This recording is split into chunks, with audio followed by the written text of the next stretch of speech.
Good morning guys, may gagawin tayo dito yung na-accident dito sa motor. Ito, fracture dito sa bandang kamay niya, bandang wrist. Itong dislocate, walang problema sa akin kayang-kaya ko to. Itong fracture niya, patutubuhin muna natin ito ulit. Ayan mismo fracture, makita mo.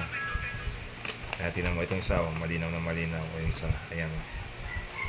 Ito, nahampas na. Nahampas ang motor na yun, malakas ang impact kasi nag-fracture.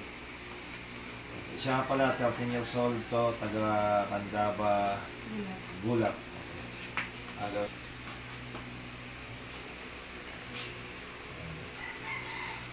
Yung gagawin mo natin ito, ayusin mo natin yun. Sige mga plus.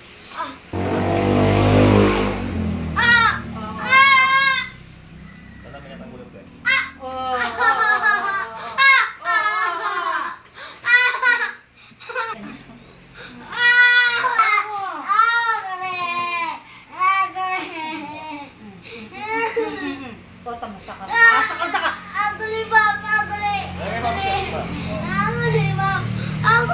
May kakain ko itong mga bagal sa lamig. Galing na, kali ko na eh.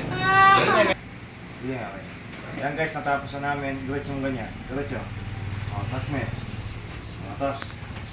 Gilid mo yung mga yan. Yan guys, tapos na.